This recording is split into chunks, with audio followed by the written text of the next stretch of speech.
Chapter 3 coal and petroleum, class 8 science. Coal और petroleum, petroleum का use तो सभी अच्छे से जानते होंगे। तो पढ़ते हैं fossil fuels. Fossil fuels such as coal, oil and gas are some of the most important natural resource that we use every day. Fossil fuel में जैसे कॉयल, ऑयल और गैस, ये ऐसे नेचुरल रिसोर्स हैं जो कि हम एवरीडे यूज करते हैं। These fossil fuels are of hydrocarbon, ये हाइड्रोकार्बन से बने हुए होते हैं। They are compounds formed only two elements, दो एलिमेंट कार्बन और hydrogen. Fossil fuel are used to produce energy in home, they are burn to produce heat. Fossil fuel का जो यूज होता है एनर्जी को प्रोड्यूस करने के लिए होता है। घर में वो हीट प्रोड्यूस करते हैं। In large power station they are use to produce electricity, और बड़े बड़े पावर स्टेशन में बिजली प्रोड्यूस करने के लिए इनका यूज किया जाता है। And they are also use to power engine, वे पावर इंजन के लिए भी यूज होते हैं। The bonds between the hydrogen and carbon atoms store energy. Hydrogen और कार्बन के जो एटम्स हैं उनके बीच का जो बॉन्ड है उसमें एनर्जी स्टोर्ड होती है। By burning the compound in the presence of oxygen, इन कंपाउंड के जलने से ऑक्सीजन की उपस्थिति में the bonds are broken and store energy convert into heat energy. जो ये बॉन्ड्स जो है टूटता है और जो इनके अंदर की जो एनर्जी है वो कन्वर्ट हो जाती है हीट एनर्जी, और जिससे कार्बन डाइऑक्साइड CO2 इस प्रोसेस में बनता है। Fossil fuel are non renewable, ये नॉन रिन्यूएबल है। This means their supply is limited, इसका मतलब क्या है कि उनकी सप्लाई लिमिटेड है। And they will eventually run out, और जल्दी ही मतलब समय आने पर वे खत्म हो जाएंगे। Fossil fuel formed from the decomposition of plants and animals from millions of years ago. That is why they are called fossil fuel. Fossil fuel जो है वो डिकम्पोजिशन से बने हैं प्लांट्स और एनिमल के, जो कि मिलियन लाखों साल बहुत सारे साल पहले, इसलिए उनको फॉसिल फ्यूल कहा जाता है।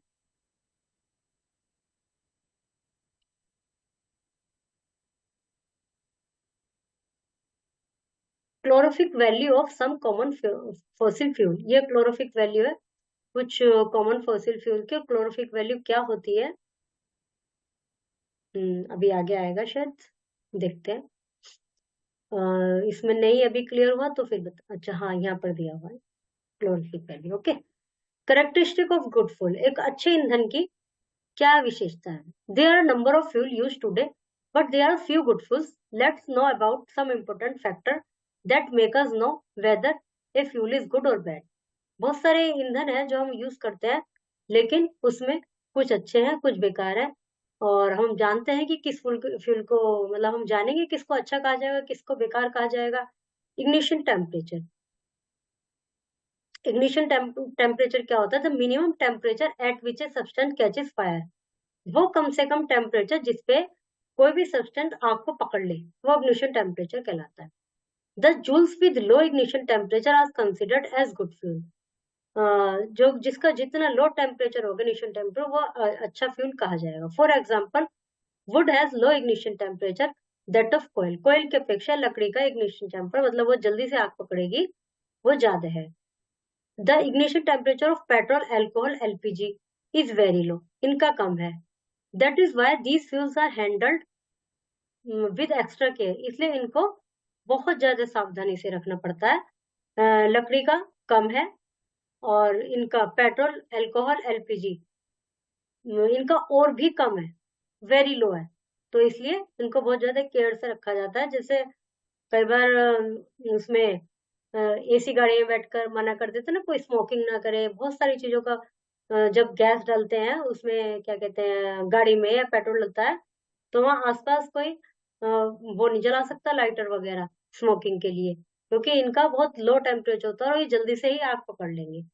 However, ignition temperature of fuels should be more than normal room temperature there. Ignition temperature जो है फ्यूज का होना चाहिए मोर देन नॉर्मल टेम्परेचर, जो रूम का टेम्परेचर है उससे ज्यादा होना चाहिए। Petrol has very low ignition temperature, petrol का इग्निशन टेम्परेचर बहुत लो होता है। Calorific value, heat liberated in joules on complete burning of 1 gram of fuel is expressed as a calorific value. जो हीट लिबरेटेड जो heat होती है जो उसको जूल्स में किया जाता है। Complete burning of 1 gram of fuel, एक किसी फ्यूल का पूर्ण रूप से जल जाना, वो उसकी क्लोरोफिक वैल्यू को एक्सप्रेस करता है। The calorific value of fuel is usually determined by completely burning of a known mass of the given fuel. After burning, some fuels produce more whereas other produce less heat. जलने के बाद कुछ produce तो बहुत ज्यादा heat produce करते हैं, कुछ कम करते हैं। जैसे एक पेपर को जलाया तो कुछ भी हीट नहीं होगी और 1 सेकंड में ही जल जाएगा। लकड़ी को जलाया उससे हीट होगी। तो the useful of A fuel is measured in terms of calorific value. The higher the calorific value, the better the fuel will be. जितनी क्लोरोफिक वैल्यू हाई होगी उतना फ्यूल अच्छा होगा। अब यदि कागज को जलाने लगे फ्यूल के रूप में तो उसकी हीट तो कुछ है ही नहीं, तो क्लोरोफिल वैल्यू बहुत कम है। इसलिए जिसकी जितनी ज्यादा होगी वो उतना बेटर माना जाएगा। Wood has low ignition temperature than that of कोयल, कोयल की अपेक्षा लो इग्निशन टेम्परेचर होता है, बट कोयल हैज हाई क्लोरोफिक वैल्यू, कोयल की क्लोरोफिक वैल्यू लकड़ी से ज्यादा होती है than that of wood. Therefore कोयल is widely used as fuel, कोयले को फ्यूल की जगह यूज किया जाता है। और पहले, अब तो गैस वगैरह बहुत हो गई, पहले गांव में बहुत लकड़ी भी यूज करते थे, गोबर गैस भी यूज, उपले बनाकर भी यूज करते थे, और कोयला तो शहरों में भी यूज होता था पहले उसकी, तो वो एक बेटर ईंधन था। तो गैस है। Hydrogen has very high calorific value, I 150 kg gram.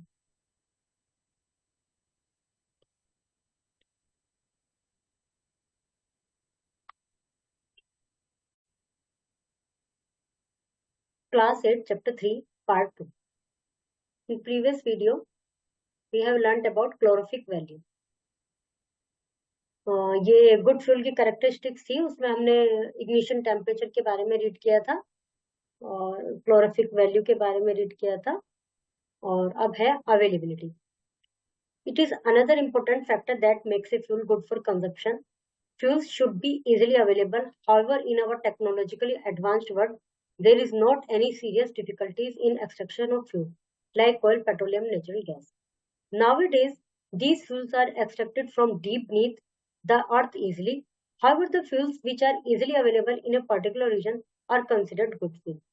Good fuels की जो क्वालिटीज थी उनमें एक महत्वपूर्ण क्वालिटी है अवेलेबिलिटी। जिस चीज जो फ्यूल जहाँ पर जितना इजीली अवेलेबल है वहां पर उस स्थान के लिए, उस पर्टिकुलर रीजन के लिए वो एक गुड फ्यूल माना जाएगा। और अब हर चीज की टेक्नोलॉजी से काम चलने लगा है, तो कोयल को पृथ्वी की गहराई में से निकालना एक आसान हो गया है, मतलब पहले के जैसा कठिन नहीं रहा। और इसलिए जिस क्षेत्र में जो फ्यूल इजीली अवेलेबल हो वो वहां के हिसाब से गुड फ्यूल, पर्टिकुलर रीजन के हिसाब से गुड फ्यूल माना जाएगा। फॉर एग्जाम्पल, कोयल is found in abundance in Jharkhand while natural gas is available in Assam. Jharkhand में कोयल और आसाम में नेचुरल गैस, तो इसलिए therefore most of the industry Jharkhand are powered by कोयल। तो झारखंड में ज्यादातर इंडस्ट्रीज में जो फ्यूल की जरूरत होती है वो कोयल को ही यूज करते हैं। Storage and transportation. The fuel which can be stored and transported easily at low rate are considered good fuel. जो फ्यूल आसानी से ट्रांसपोर्ट किया जा सकता है कम रेट में, उसको ही कंसिडर किया जाता है, क्योंकि बहुत सी चीजों की ऐसी होती है कि उनकी ट्रांसपोर्टेशन का खर्चा ही इतना हो जाता है कि भले ही उसकी कीमत उतनी ज्यादा ना हो, लेकिन ट्रांसपोर्टेशन उनके में जैसे कोई बहुत फ्रेजाइल चीज है तो उसका ट्रांसपोर्टेशन का एक्स्ट्रा चार्ज वगैरह होता है। तो ऐसे ही फ्यूल में जिसका आसानी से स्टोरेज हो सके, ट्रांसपोर्टेशन हो सके, वही गुड फ्यूल माना जाएगा। फॉर एग्जाम्पल, स्टोरेज ऑफ कोयल is easy and cheaper than that of petrol and natural gas, but the transportation of petrol and natural gas is easier and cheaper than that of कोयल। जो कोयल का storage है वो ज्यादा easy है इनके अपेक्षा, नेचुरल गैस और पेट्रोल की अपेक्षा। लेकिन दूसरी तरफ इनका जो ट्रांसपोर्टेशन चीपर है नेचुरल गैस का और पेट्रोल का, जबकि कोयल का जो ट्रांसपोर्टेशन है वो थोड़ा महंगा है। Petrol and natural gas are transported through pipelines which is easier and cheaper. जो ये गैस है, गैस की पाइपलाइन आजकल बिछ रही है, और पेट्रोल भी ये पाइपलाइन के द्वारा ट्रांसपोर्ट किया जाता है, जो कि चीप होता है और इजर आसान भी होता है कंपैरेटिवली। लेकिन कोयल का जो है ट्रांसपोर्ट ट्रक वगैरह में ही होगा, वो सॉलिड चीज है इसलिए उसको तो उठा के किसी उसमें भर के ट्रेन में इसमें ही जाएगा, तो वो थोड़ा कॉस्टली हो जाएगा। Pollution has become an important factor which we take into our consideration while selecting a fuel for use। Pollution एक महत्वपूर्ण फैक्टर बन गया है कोयल को चूज करने से पहले। जो फ्यूल है जो हार्मफुल गैस रिलीज करता है, स्मोक रिलीज करता है, वो उस फ्यूल को अवॉइड किया जाता है। दूसरी तरफ जो नहीं करता, हार्मफुल गैस रिलीज, स्मोक नहीं करता, उसको अच्छा माना जाता है। कोयल and petrol can cause pollution. कोयल और पेट्रोलियम पोल्यूशन क्रिएट करते हैं, लेकिन release harmful gases and oxide which do not only cause severe disease. जिससे बहुत सारी बीमारियां भी होती हैं और साथ के साथ एनवायरमेंट पे भी अच्छा इफेक्ट नहीं पड़ता, like acid rain, global warming, air pollution, ये सब होते हैं कोयल और पेट्रोलियम के यूज से। Natural gas does not cause pollution. Natural gas जो है वो पोल्यूशन का नहीं क्रिएट करती। It is therefore the popularity of natural gas is increased day by day. In many cities, public transport are powered by CNG, compressed natural gas। और जो CNG की अब तो गाड़ियां भी होने लगी, और ये बहुत सारी चीजों में सीएनजी यूज होने लगा है। पब्लिक ट्रांसपोर्ट में भी सीएनजी यूज होने लगा। ये जो ऑटो वगैरह चलते हैं इनमें भी सीएनजी होती है, तो इसलिए क्योंकि वो लेस पॉल्यूटेड है और स्मोक वगैरह कम क्रिएट करती है। और जो फिर है सोर्स ऑफ एनर्जी। दो एनर्जी के सोर्स है, एग्जॉस्टेबल और इनएग्जॉस्टेबल। एग्जॉस्टेबल्स में आते हैं फॉसिल फ्यूल, कोयल, पेट्रोलियम, नेचुरल गैस। जिनको खत्म कर लिया जाएगा तो वो एग्जॉस्ट हो जाएंगे और नहीं मिलेंगे। इनएग्जॉस्टेबल में आते हैं सोलर एनर्जी जो कि चलती रहेगी, हवा, wind energy, water tidal energy, geothermal energy. ये है इनएग्जॉस्टेबल। तो सबसे पहले पढ़ेंगे exhaustible. They are some energy source which can be used only once. These energy sources are called exhaustible source of energy. जिनको केवल एक ही बार यूज किया जा सकता है। जैसे कोयल को एक बार जला दिया तो बस वो जल गया, खत्म हो गया वो। For example coal, petrol, natural gas. ऐसे पेट्रोल जो एक बार हमारा खर्च हो गया स्कूटर में, बाइक में जाएंगे तो वो खत्म हो गया बस। तो इसलिए ये एग्जॉस्टेबल सोर्स में आते हैं। और these exhaustible sources are also called fossil fuel। इनको fossil fuel भी कहा जा सकता है, because they are made of dead plants। वो dead plants से बने होते हैं, एनिमल से बने होते हैं, और उनको बनने में मिलियंस ईयर्स लग जाते हैं। तो इसलिए वो एग्जॉस्टेबल है, वो इतनी जल्दी आसानी से दोबारा नहीं बनेंगे। फिर है inexhaustible। They are some energy sources which cannot be used, which can be used again and again। They cannot be exhausted। These energy sources are therefore called inexhaustible source of energy। These source of energy are in great abundance। कुछ ऐसे source of energy होते हैं जो कि बार बार use किए जा सकते हैं। इनको इनएग्जॉस्टेबल सोर्स ऑफ एनर्जी कहा जाता है, और वे बहुतायत में हमारे पास मौजूद है। फॉर एग्जाम्पल सोलर एनर्जी, जो सोलर पैनल लगे हुए हैं, और सोलर से इलेक्ट्रिसिटी भी घर पे सोलर पैनल लगवा लेते हैं, और जिससे बिजली वगैरह भी उसी से चलती है। तो ये तो सूर्य की रोशनी तो बहुत है हमारे पास, अबंडेंस में है, इसका कोई खत्म होने का वो भी नहीं है। तो ऐसे जो होते हैं वो इनएग्जॉस्टेबल कहा जाता है। Tidal energy, geothermal energy. The most important advantages of this source of energy is that they do not cause any kind of pollution. कोई पोल्यूशन क्रिएट नहीं करते हैं। But the exploitation of these sources of energy is not very much easy. इनका जो exploitation है वो आसान नहीं होता। We still lack suitable technique for their exploitation. हमारे पास अभी भी बहुत सारी टेक्निक की कमी है, सुटेबल टेक्निक की कमी है, जो कि इनको एक्सप्लोटेशन इनका कर सके, इनका यूज कर सके। Types of fuel। We already know various type of fuels। Now we study classification of fuels। Fuel can be classified in number of ways। सबसे पहले तो उनको दो भागों में है, फिजिकल स्टेट और experience. Physical state, fuels are obtain in all three physical state. Fuels जो है तीन उसमें मौजूद होते हैं, सॉलिड, लिक्विड, गैस। सॉलिड में कोयल्स वगैरह आते हैं, wood coals, cattle dung, biogas, sugar cane after the extraction of juice, charcoal, paraffin, wax. जो गन्ना होता है, गन्ने का जूस निकालने के बाद जो, जैसा आपने गन्ने का देखा होगा जूस निकलता हुआ, तो जूस निकालने के बाद जो बाहर का वो जो लकड़ी सी हो जाती है उसको सुखा के फ्यूल के रूप में यूज किया जाता है। तो ये सब सॉलिड में आते हैं, पैराफिन, वैक्स वगैरह भी। फिर आते हैं लिक्विड। लिक्विड में आते हैं alcohol, liquefied hydrogen, diesel, petrol, kerosene oil, ये सब लिक्विड में आते हैं। और गैस में एलपीजी आती है, पेट्रोल गैस आती है, गोबर gas, oil gas, water gas, H2O, acetylene, hydrogen gas, ये सब आते हैं गैस में। अब इनकी ऑक्यूरेंस को कहाँ से प्राप्त होता है? On the basis of occurrence the fuels can be group into two, into natural and processed fuel. ये तो हो गया फिजिकल उनका जो डिवीजन और सॉलिड लिक्विड जो है किस किस रूप में हमें दिखाई देते हैं, वो हमने डिवाइड कर दिया। अब ये है कि उनका प्राप्त करने का स्थल, जैसे ऑक्यूरेंस मतलब उद्गम स्थल, उद्गम कहाँ से होते हैं? तो एक तो नेचुरली होते हैं, अपने आप ही नेचुरली वो फ्यूल के रूप में आते हैं बाहर। दूसरे कुछ को प्रोसेस करके बनाया जाता है, जो नेचर से तो अलग रूप में आए हैं, उनको प्रोसेस करके उनको फ्यूल के रूप में बनाया गया। नेचर में आते हैं fuels which are used only in form in which they occur in nature are called natural fuel. जो जिस फॉर्म में आए हैं उसी फॉर्म में यदि उनको ऑकर कर लिया गया और उनको यूज कर लिया गया है, ऑकर नहीं यूज कर लिया गया है, तो वो नेचुरल फ्यूल्स कहलाते हैं। जैसे wood, coal, natural gas, petroleum, cattle dung, biogases, agriculture waste obtained from crops. Agriculture waste में वो चीज आती है, खेती के बाद कुछ वहां पर बच जाता है पौधों का, जो कोई खराब जो जमीन में रह जाता है ना। जैसे मैंने तो उसको देखा है, गेहूं का वो था, तो गेहूं काट लिए गए थे, उसके बाद भी उसमें नीचे इतने मोटे मोटे लकड़ी के से वो रह गए थे। तो सब ये चीजें गाँव में, अपने मतलब गाँव में क्या, पहले तो बहुत जगह यही यूज किया जाता था ईंधन, तो वे सब नेचुरल जिस रूप में है उसी रूप में एज इट इज यूज कर लिया, तो वो नेचुरल कहलाते हैं। प्रोसेस फ्यूल में वे आते हैं जो फिजिकली तो कुछ जो आए तो किसी और रूप में है, उनको प्रोसेस किया गया, जैसे charcoal, Coke, petrol, diesel, kerosene, water gas, oil gas, ये सब आते हैं प्रोसेस, एक प्रोसेस निश्चित प्रोसीजर के बाद ये फ्यूल के रूप में बनाए जाते हैं। Fossil fuel. Fossil fuel is the term used to describe a group of energy sources that were formed from ancient plants and organisms during the Carboniferous period.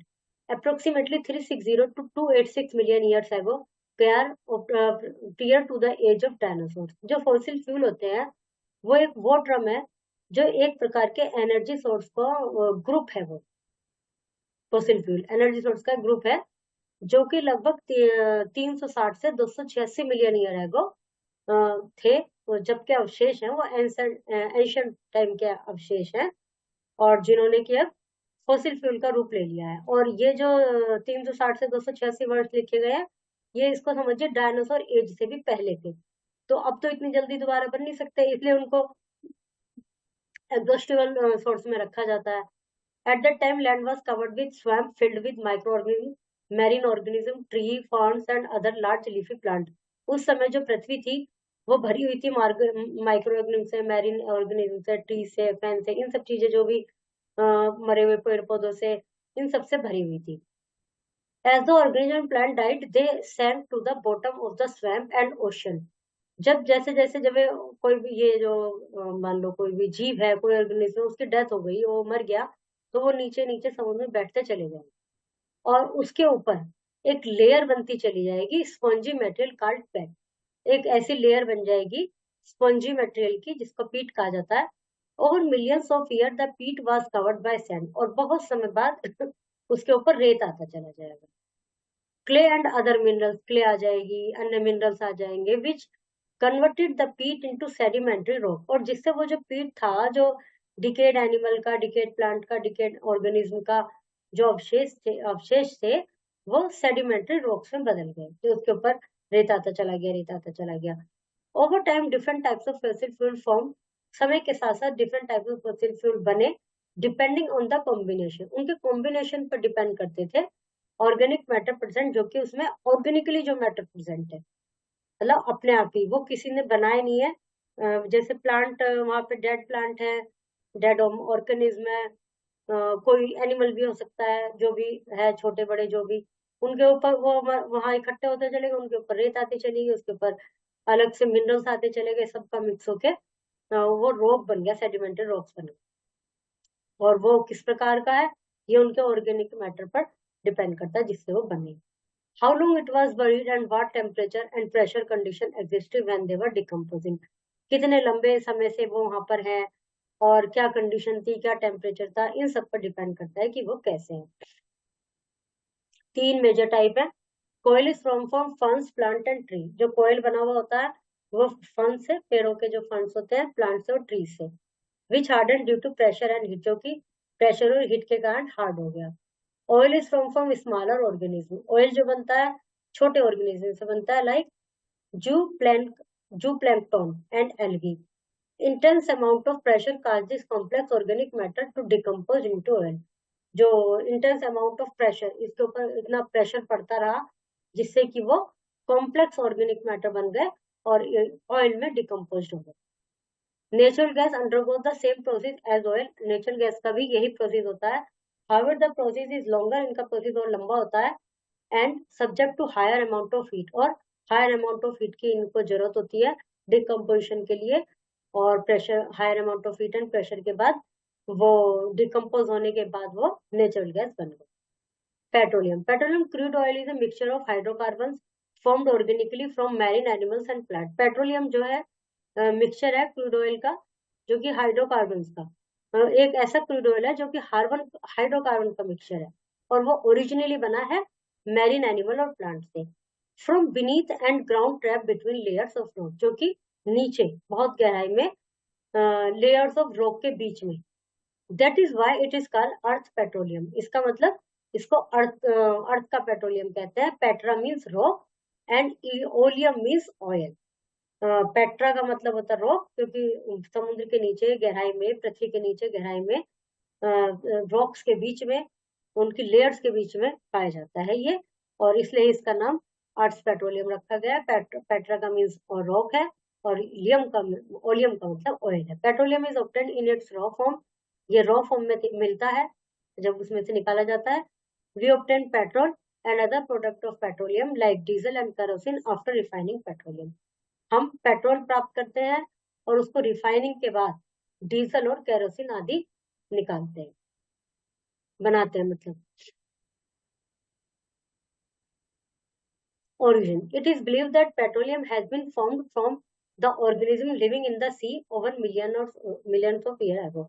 ऐसा माना जाता है कि पेट्रोलियम समुद्र के नीचे मिलियन ईयर एगो जो organism दब चुके थे, रह गए थे, उनसे बनता है। एज दिस ऑर्गेनिज्म डाइड, जैसे ही ऑर्गेनिज्म डाइड हुए, their body settle on the sea, इनकी बॉडी सी पे सेटल हो गई, sea bed, and got covered with sand and clay, और उसके ऊपर रेत मिट्टी मिट्टी आते आते चले गए। Due to high temperature and pressure they got converted into petroleum. High temperature और प्रेशर, प्रेशर तो इन सबका था, और टेम्परेचर भी यहाँ पर जैसे जो पानी होगा, जब तेज उसके ऊपर सूरज की रोशनी पड़ेगी तो पानी हो या जमीन हो, वो खूब अंदर प्रेशर भी जाएगा और हीट भी जाएगी, क्योंकि हमने हीट वाले चैप्टर में पढ़ा था कि हीट ट्रांसफर होती है, तो उस हाई प्रेशर और हीट के कारण वो पेट्रोलियम में कन्वर्टेड हो गए। Occurrence, petroleum find deposited deep inside the earth crust.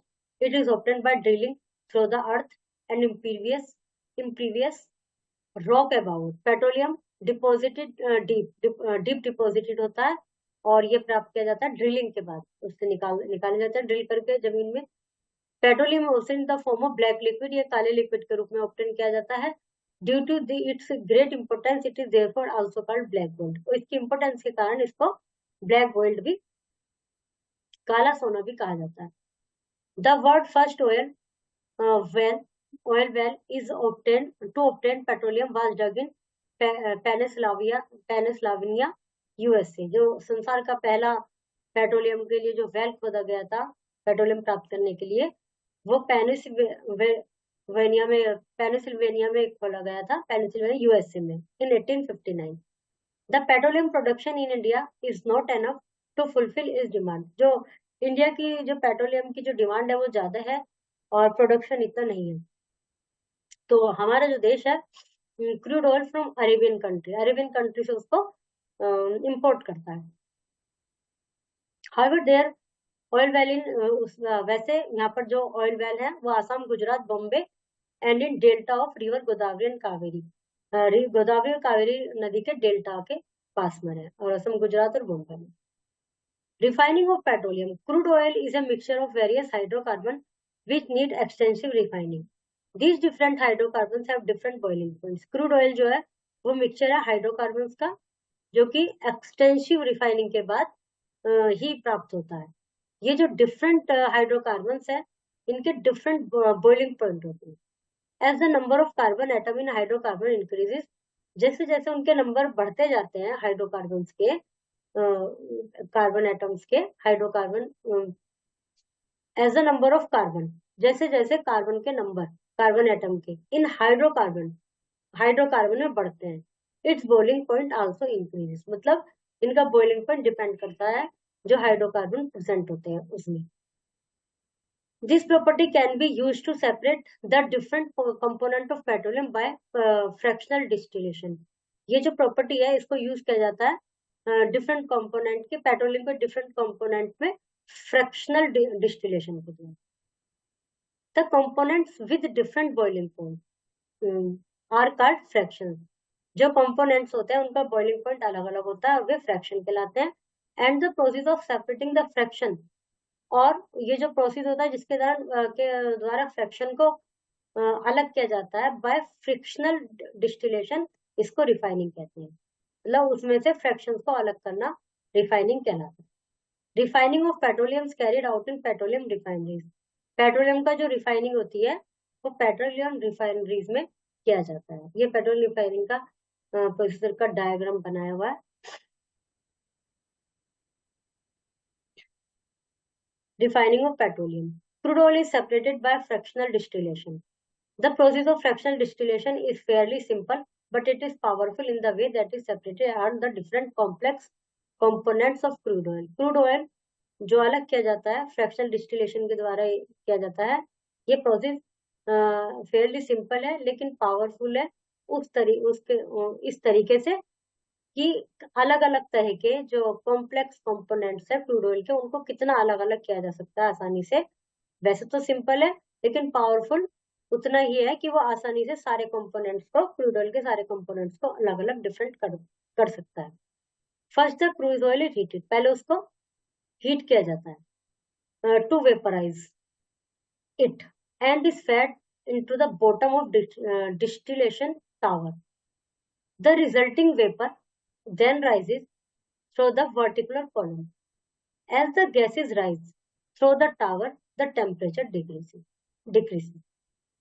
As the temperature decreases, जब टेम्परेचर कम होता है, certain hydrocarbon begins to condense. तो हाइड्रोकार्बन ठंडा होना शुरू कर देते हैं, कंडेंस्ड होना शुरू करते हैं, run off at the different level, तो वे डिफरेंट लेवल की तरफ जाते हैं। ईच फ्रैक्शन दैट कंडेंस, हर फ्रैक्शन जो कि कंडेंस्ड होता है, off at certain level contains hydrocarbon molecule, वे सभी सर्टेन, उनमें सभी में हाइड्रोकार्बन मॉलिक्यूल होते हैं with similar number of carbon atom, और उन हाइड्रोकार्बन में नंबर जो होते हैं कार्बन के वो सिमिलर होते हैं।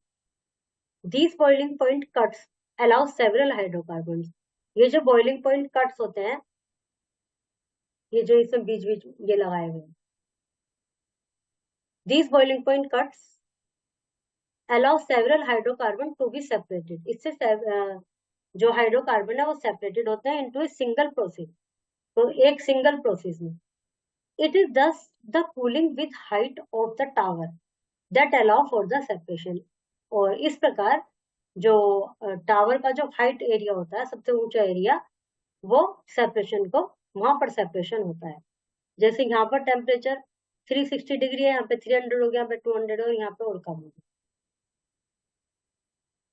तो इससे industrial oil, industrial fuel oil, यहाँ पर डीजल अलग हो गया, यहाँ पर कैरोसिन अलग हो गया, यहाँ पर गैसोलीन पेट्रोल अलग हो गया, और यहाँ petrol, petroleum gas. After this rough refinement individual fuels में अंडरगो मोर रिफाइनमेंट, अब यहाँ पर सब अलग अलग हो गए, फिर ये जो अलग अलग फ्यूल हो गए ये और रिफाइनमेंट के लिए जाते हैं।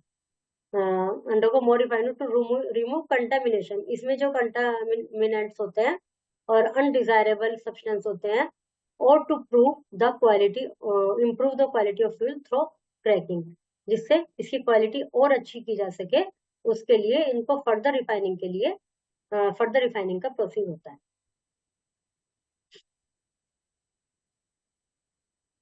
ये products of petrol, gas boiling point इतना है, इसके ये यूजेज है, ये सब पेट्रोल के प्रोडक्ट है और ये इनके यूज है, इनके boiling point. Coal is also a fossil fuel, but coal is made from the remain of dead plant buried under the earth million of year ago. कोयल जो है वो भी फॉसिल फ्यूल है, लेकिन वो डेड प्लांट से बना हुआ होता है, जैसे कि ऊपर हमने पढ़ा है। तो वो millions of year ago, it is believe that about 300 million year ago the earth है डेंस फॉरेस्ट। ऐसा माना जाता है लगभग 300 साल पहले अर्थ पर 300 मिलियन ईयर एगो, 300 मिलियन, 300 नहीं, 300 मिलियन।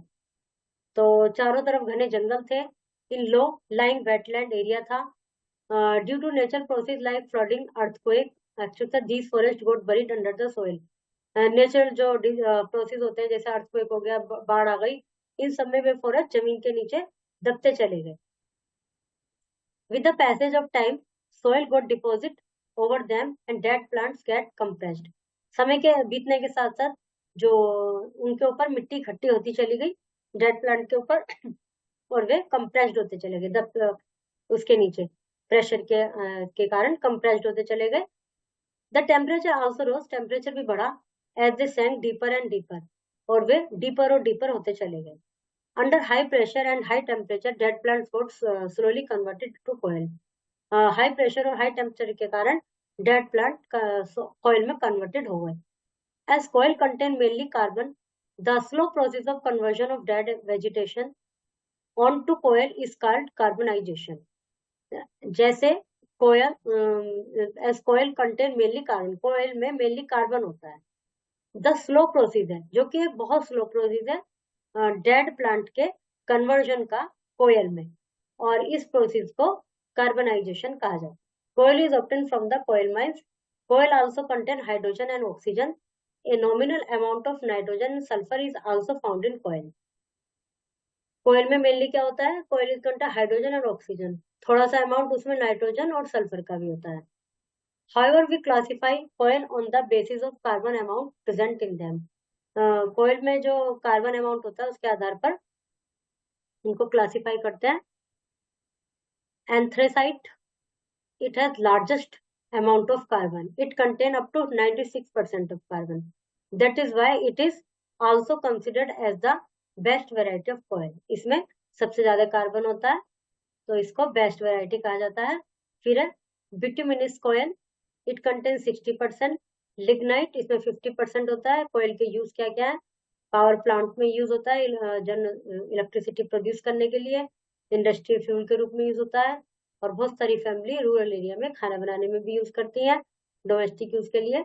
और कोयल जो देता है अन्य product can be used in number of veg.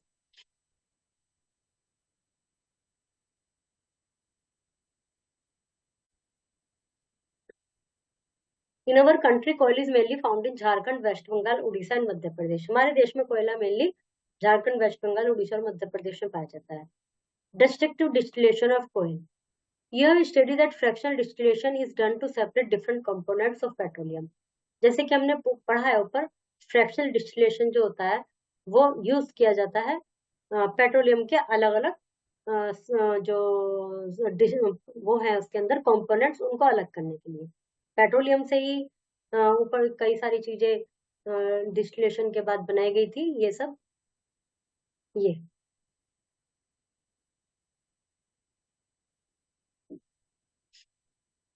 तो similarly, destructive distillation is done to obtain different product of coil. Petroleum के जैसे यूज किया गया था, वैसे ही कोयल में से भी बहुत सारे प्रोडक्ट निकाले जाते हैं, अन्य प्रोडक्ट निकाले जाते हैं।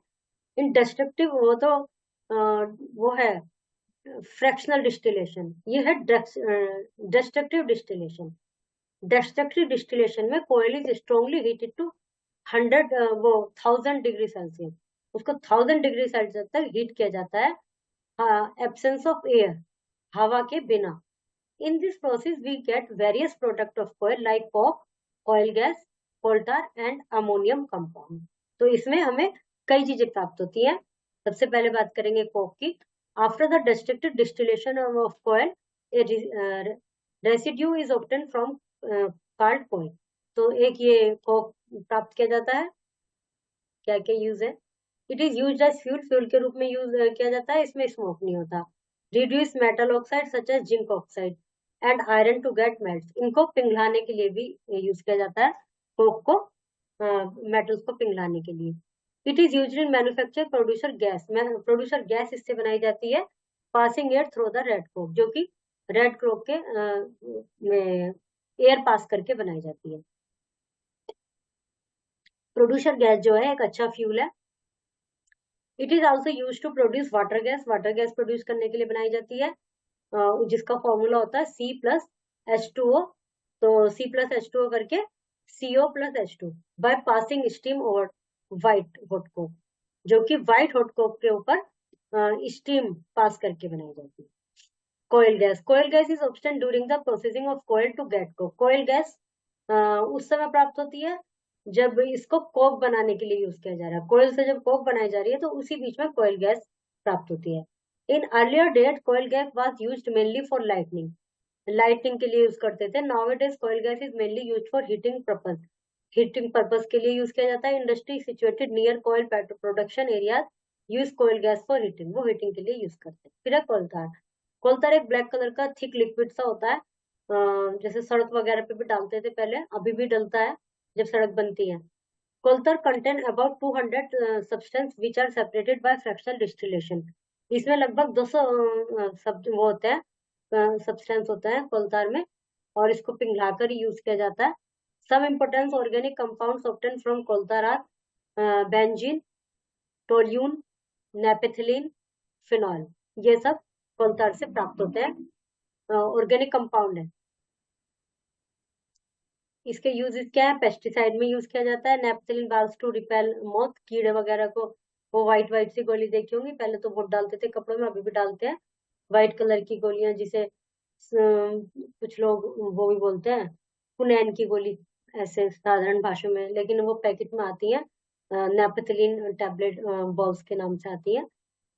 और सिंथेटिक फाइबर बनाने में यूज किया जाता है ये। एक्सप्लोजिव बनाने में यूज किया जाता है, डाई और पेंट में, परफ्यूम और प्लास्टिक में बनाने में। फिर है water gas. Steam of water combined with hot coke at 1000 degree Celsius to produce useful fuel. जो water steam of water, water की जो स्टीम है विद हॉट कोक के साथ मिलाकर 1000 डिग्री सेल्सियस पर, तो ये वाला फ्यूल तैयार किया जाता है। The mixture of carbon monoxide and hydrogen is called water gas. Carbon monoxide और हाइड्रोजन का जो मिक्सचर है वो वाटर गैस कहलाती है।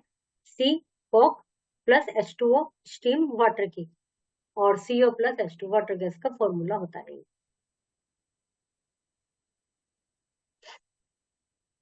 Coke is first heated about 1000 degree Celsius by forcing air through it. Coke को सबसे पहले 1000 डिग्री सेल्सियस पर गर्म किया जाता है। Then air apply is cut off the steam is allowed to pass through the hot coke. फिर जो एयर की है उसको कट ऑफ कर दिया जाता है और स्टीम बनने दी जाती है, पास through the hot Coke. This process is called steam run. इस प्रोसेस को स्टीम रन कहते हैं। This process is again and again repeated until the entire Coke is used. इस प्रकार ये प्रोसेस बार बार यूज किया जाता है जब तक कि एंटायर कोक यूज नहीं किया जाता। Water gas is produce during the steam run, और इससे स्टीम रन के दौरान वाटर गैस प्रोड्यूस होती है। कोयल gas. On destructive distillation of bituminous coal gas is produced. The destructive distillation is carried out in vertical retorts made up of the fine clay or silica brick. The required temperature for this chemical change is between 1000 to 12,000 degree, 1200 degree Celsius. जो temperature इसका होता है वो 1000 से 1200 के बीच में होता है, 1200 डिग्री सेल्सियस के बीच में होता है। फिर है producer gas. When air is passed over red hot Coke, जब एयर को रेड हॉट कोक के ऊपर पास किया जाता है तो प्रोड्यूसर गैस इज प्रोड्यूस। तो प्रोड्यूसर गैस प्रोड्यूस्ड हो जाती है इन कंटेंट ऑफ, जिसमें क्या होता है कार्बन मोनोऑक्साइड और nitrogen. 2C Coke plus O2 air plus 4N2 4 nitrogen. फिर इससे क्या ऑब्टेन हुआ? प्रोड्यूसर गैस, जिसमें 2CO 2CO O2 और फिर इसका O प्लस, यहाँ पर 2 है तो 4 2 जा 8, 8N2 प्रोड्यूसर गैस का फॉर्मूला है ये, 2CO plus 8N2। Producer gas is not highly combustible because it has a high nitrogen content which is non combustible material. Producer gas जो होती है वो हाईली combustible नहीं होती क्योंकि इसके अंदर नाइट्रोजन कंटेंट होता है और नाइट्रोजन जो है non combustible material.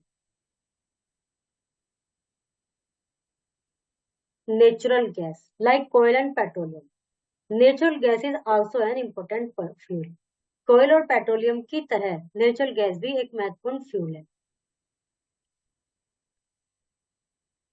It also found deep inside the earth crust. यह पृथ्वी की क्रस्ट में गहराई में पाया जाता है. Its extraction is similar to the extraction of petroleum. इसका जो एक्सट्रैक्शन है वो भी पेट्रोलियम के एक्सट्रैक्शन की तरह होता है. It is also extracted through pipe. यह पाइप के द्वारा निकाली जाती है gas. It is store under high pressure. Under high pressure में इसको स्टोर किया जाता है. Compressed natural gas and hence called CNG. इसलिए इसको हाई प्रेशर के अंदर इसको स्टोर किया जाता है तो इसलिए ये कंप्रेस्ड नेचुरल गैस कहलाती है और जिसकी शॉर्ट फॉर्म है सीएनजी जो कि हम रसोई वो सीएनजी उसमें व्हीकल्स में यूज करते हैं गाड़ी वगैरह. Natural gas is less polluting that is why it is also called clean fuel. ये बहुत सबसे कम पोल्यूटेड होती है इसलिए इसको क्लीन फ्यूल कहा जाता है. It is storage and transportation easily. इसका स्टोरेज ट्रांसपोर्टेशन इजी है. पाइप के थ्रू ट्रांसपोर्ट हो जाती है. It is sent to far off places through the network pipe. Pipe के नेटवर्क से बहुत बहुत दूर तक इसको भेजा जा सकता है. Such a network of pipeline exist in Vadodara Gujarat. Gujarat में है इनका पाइपलाइन का जो नेटवर्क है काफी ज्यादा. Some parts of Delhi Delhi में है एंड अदर प्लेस और कई अन्य स्थानों पर भी. It is cheaper than petrol. और ये पेट्रोल से सस्ती पड़ती है. जैसे आपको सीएनजी डलवानी होती तो सीएनजी के लिए पेट्रोल पंप थोड़ा सा रुक के मिलते हैं. भाई ये जो अपने पेट्रोल के लिए पेट्रोल पंप तो बहुत जल्दी जल्दी मिल जाते हैं लेकिन 10 पेट्रोल पंप आएंगे फिर एक सीएनजी का आपको मिल पाएगा. कहीं कहीं तो इजीली मिल जाते हैं पर फिर भी इनके जो वो है कम है इनके स्टेशन सीएनजी स्टेशन और पेट्रोल के बहुत ज्यादा है कंपैरेटिवली. और यूज क्या क्या है इसका. पब्लिक ट्रांसपोर्ट में यूज होती है. बस ट्रक में ऑटो रिक्शा में. इंडस्ट्रियल फ्यूल माना जाता है. It is used starting material for the manufacture of number of chemical and fertilisers. बहुत सारे मटेरियल्स को लिए केमिकल और फर्टिलाइजर्स के मैन्युफैक्चरिंग में भी यूज होती है. ऑक्यूरेंस का प्लेस जो है Tripura Rajasthan Maharashtra Krishna Godavari delta. Role of energy in modern development. Energy का रोल क्या. Energy plays such a vital role in modern development that we can say that energy is the basic of modern development. बहुत महत्वपूर्ण role है energy का और हम कह सकते हैं कि एनर्जी के कारण ही मॉडर्न डेवलपमेंट पॉसिबल हुआ है. मतलब बहुत महत्वपूर्ण रोल है एनर्जी का डेवलपमेंट में. इंडस्ट्रियल सेक्टर में most of the things that we use today are manufactured in factory and industry. ज्यादातर चीजें जो हम यूज करते हैं वो फैक्ट्री में और इंडस्ट्री में बनी है और ये जो इंडस्ट्रीज है इनको एनर्जी की बहुत जरूरत पड़ती है. इसलिए इलेक्ट्रिसिटी के रूप में एंड अदर फॉसिल फ्यूल्स इनको मतलब इलेक्ट्रिसिटी की बहुत जरूरत पड़ती है. Big machine in industry run by electricity diesel natural gas और कोयल. और जो बड़ी बड़ी मशीन है वो इलेक्ट्रिसिटी के द्वारा डीजल के द्वारा नेचुरल गैस के द्वारा कोयल के द्वारा ही चलाई जा सकती है. और जब मशीन चलेगी मशीन चलने के लिए इन सब चीजों की जरूरत है तो इसका मतलब एनर्जी का बहुत महत्वपूर्ण रोल है हमारे सारे डेवलपमेंट में. Education and research. Education and research is the basic of modern technology development. Without electricity और other sources of energy we can neither impart knowledge nor we can carry on our research work. बिना electricity के बिना source of energy के ना तो हम अपनी knowledge impart कर सकते हैं और ना ही रिसर्च वर्क कर सकते हैं. एग्रीकल्चर के क्षेत्र में in agriculture sector energy is needed for running tractor tube wells harvester threshers. Agriculture में इन सब मशीनों को चलाने के लिए जरूरत है. ट्रांसपोर्टेशन में कम्युनिकेशन में एनर्जी की जरूरत है. फूड प्रोसेसिंग और स्टोरेज में एनर्जी की जरूरत है. सभी में ही इन सब चीजों की एनर्जी की जरूरत होती है. उसके अलावा जो डोमेस्टिक सेक्टर है उसमें बहुत महत्वपूर्ण है. We have become so much dependent on physical comfort that we can not even imagine a peaceful and comfortable life without electricity because most of the appliances that we use for our physical comfort require energy to run. हम अपने domestic क्षेत्र में energy के इतने dependent हो चुके हैं क्योंकि हम डिपेंड हो गए अपने फिजिकल कंफर्ट के. और फिजिकल कंफर्ट के जो भी साधन है, हमारे एसी समझ लो, कंप्यूटर समझ लो, लैपटॉप समझ लो, सभी में एनर्जी की जरूरत है, इलेक्ट्रिसिटी की जरूरत है। इनके बिना हमारे कोई भी कार्य नहीं हो सकता। अब है causes of energy crisis. Energy crisis क्यों होने लगा है? We have studied about the importance of energy in our modes of development, but this is unfortunate that the energy generated in the world is not enough to meet the ever increasing demand of it. हमने पढ़ा है energy बहुत महत्वपूर्ण है, और हम जानते भी हैं, हम बहुत सारी चीजें तो हम जनरली भी जानते हैं कि हमारे लिए कितने महत्वपूर्ण है, लेकिन क्या है कि हमारे लिए जितना महत्वपूर्ण है, हमें इसकी जितनी जरूरत है, उतने इसके संसार, इतने हमारे पास इसकी पूर्ति नहीं है। मतलब डिमांड ज्यादा है और पूर्ति कम है। A number of cities and villages do not get adequate supply of electricity. बहुत सारे गांव और अब शहर अभी भी ऐसे हैं जिनमें प्रॉपर पर्याप्त बिजली नहीं मिलती रोज, due to lack of energy, क्योंकि एनर्जी की कमी की वजह से ये इस्तेमाल करने वाले ज्यादा है, मांग ज्यादा है, सप्लाई कम है। तो the economic growth of country is slow, और जिससे कंट्री की इकोनॉमिक ग्रोथ स्लो होती है। अब हमें क्या, let's study about the main cause behind the energy crisis. इसके पीछे मेन कॉज क्या है? Dependent on fossil fuel. हम एनर्जी के लिए डिपेंड है फॉसिल फ्यूल पर, क्योंकि बहुत सारे अभी हमने जो ऊपर पढ़े हैं वो फॉसिल फ्यूल से ही प्राप्त हो रखे हैं हमें source of energy. Fossil fuels are still main source of energy all around the world. We already know that fossil fuels are non-renewable sources of energy, as well as they are present in limited quantity. We have already used up many coals and oil deposits. The rest of the deposit will last only a few hundred years. It is therefore the supply of these sorts of energy is low and limited, which is main cause of energy crisis. आज भी बहुत सारे जो हमारे energy के sources है fossil fuel पर ही depend है हम उनके लिए। और जो फॉसिल फ्यूल थे जो पहले मिलियन की ईयर है वो बने हुए हैं, उनमें से बहुत कुछ हमने यूज भी कर लिया है। अब जो बचे हुए हैं आगे आने वाले 100 सालों में, कुछ सालों में खत्म हो जाएंगे। तो इसलिए एनर्जी क्राइसिस, तो इससे पता चलता है कि फॉसिल फ्यूल लिमिटेड है और हमारी डिमांड ज्यादा है, तो इसलिए एनर्जी क्राइसिस है। एवर इंक्रीजिंग कंजप्शन, हमेशा मतलब बढ़ता हुआ कंजप्शन, बढ़ता हुआ उपभोग। We see new appliances are introduced in market for our use. Our dependency on these appliances is also increasing day by day. Since most of these appliances need electricity to run, the rate of energy consumption is increasing rapidly. Market में नए नए साधन, नए नए appliances आ रहे हैं, और हम नए नए अप्लायंसेस पे हमारी डिपेंडेंसी बढ़ती जा रही है। और इन जो अप्लायंसेस है, इन सबको बिजली की जरूरत है चलाने के लिए, एनर्जी की जरूरत है, तो इसलिए एनर्जी का जो कंजप्शन है वो भी बढ़ता जा रहा है। The number of vehicle on roads are also added in 1000 every day. रोज लगभग था मतलब बहुत सारे व्हीकल्स ऐड हो जाते हैं। मतलब आप अपने एक छोटे से अपने उसमें ही इस चीज को एक्सपीरियंस कर सकते हैं कि पहले किसी के यहाँ साइकिल भी बहुत कम होती थी, फिर धीरे धीरे सबके यहाँ स्कूटर होने लगे, फिर सबके यहाँ मोटरसाइकिल होने लगी, फिर सबके यहाँ गाड़ी होने लगी। पहले पूरे परिवार में एक स्कूटर होता था, अब एक एक परिवार में यदि 4 जने चलाने वाले तो 4 ही बाइक होती हैं। और गाड़ी का भी यही है, अभी भी बहुत से लोग ऐसे हैं जिनके यहाँ एक भी गाड़ी नहीं है, कुछ के यहाँ एक गाड़ी है और कुछ के यहाँ तो 3-3 4-4 गाड़ियां। तो इस तरह से जो हमारे ये सब चीजें बढ़ती जा रही है, हर एक चीज का ही है। एसी किसी के पहले तो एक भी नहीं होता था, केवल पंखे से काम चलता था, फिर कूलर आए, 2-2 3-3 कूलर लगने शुरू हो गए, फिर एसी आए, 2-2 3-3 एसी लगने शुरू हो गए। तो इस तरह से जो हमारा जो कंजप्शन है वो बढ़ता जा रहा है, और जो उसकी जो लिमिट सप्लाई है वो तो कम है ही, वो तो लिमिटेशन में है। फिर है uneven distribution. There is another important factor responsible for energy crisis. We already know that the most of the oil well are concentrated in Arabian city.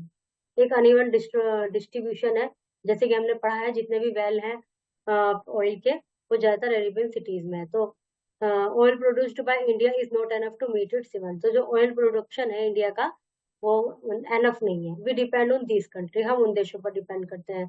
That is Y petroleum product in our country are comparatively costly. इसलिए हमारे देश में petroleum product महंगे हैं। और wastage बहुत महत्वपूर्ण है ये। एनर्जी इज कंसिडरेबल अमाउंट को wasted every day in our country, which is due to the ignorance and negligence of people. Energy एक हमारे देश में वेस्टेज बहुत होती है, और ये ऐसा इसलिए है कि लोगों में इसके प्रति इग्नोरेंस है, कोई सोचना ही नहीं चाहता, दिमाग नहीं लगाना चाहता, नेग्लेंस है। There are so many method which can be use to save energy, बहुत सारे ऐसे मेथड है जिससे एनर्जी बचाई जा सकती है. Reuse and recycling can be also use to save energy. Reuse करना, उस चीज का दोबारा यूज करो. रिसाइकलिंग, ये ऐसे मेथड है जिससे हम अपना एनर्जी को सेव कर सकते हैं. Preventing an energy crisis, energy crisis को कैसे प्रिवेंट करें. We know that importance of energy. We know that importance of energy. You can imagine that what would happen if there is an unprecedented crisis of energy. हमें energy की importance पता है, क्या होगा यदि एनर्जी नहीं मिलेगी तो. It is therefore necessary for all of us to know the way which we can prevent any kind of energy crisis. इसलिए हम पर डिपेंड करता है, हम सभी प्रयास करें कि एनर्जी को वेस्ट ना होने दें, एनर्जी को बचाएं. The most effective step that we can take to prevent energy crisis to judicious use of energy. सबसे ज्यादा महत्वपूर्ण क्या है कि हम इसका एक सही यूज करें एनर्जी का. Judicious use of energy include two things as, दो चीजें. सबसे जरूरी बात, नॉट वेस्टिंग, वेस्ट ना हो. स्विच ऑफ करें इलेक्ट्रिक अप्लायंस के जब वो यूज में ना हो. Reduce the flame while cooking, खाना बनाते समय ये नहीं कि जब कम की जरूरत है तो गैस को कम भी कर लें, ये नहीं कि बस तेजी चलती जा रही है. ऐसे ही कई बार जो किचन में बर्तन हम धोते हैं, वो खुला नहीं छोड़ना चाहिए, वो बहता जा रहा है बर्तन अपना, कई बार नहीं भी धो रहे, हो सकता है बीच में रुकी गए हो, कोई बात करने चले जाए, वो पानी बहता रहेगा. तो इस तरह की चीजों का हमें बचत करना चाहिए.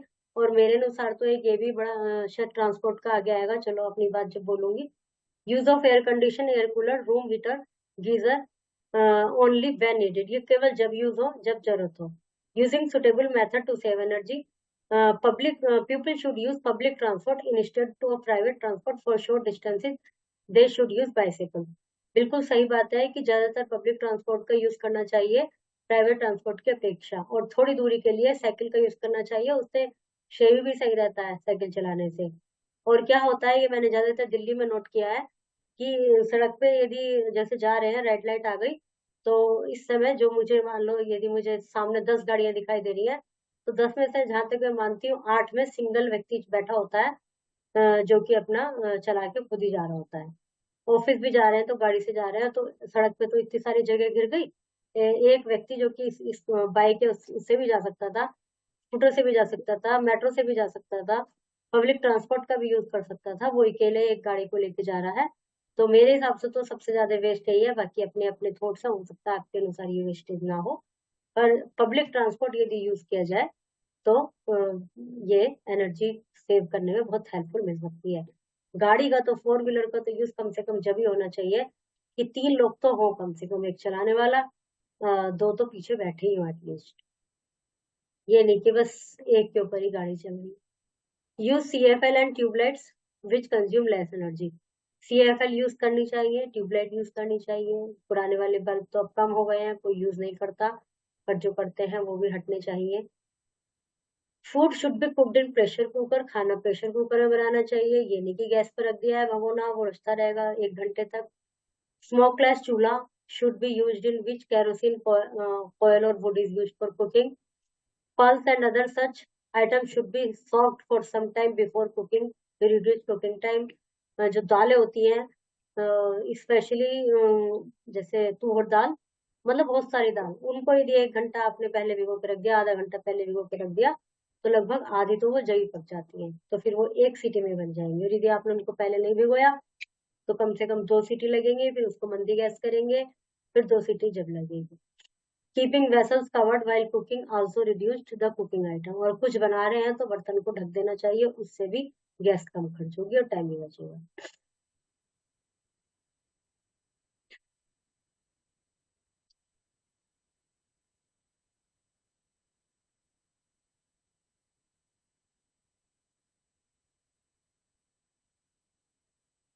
ये चैप्टर इज कंप्लीटेड.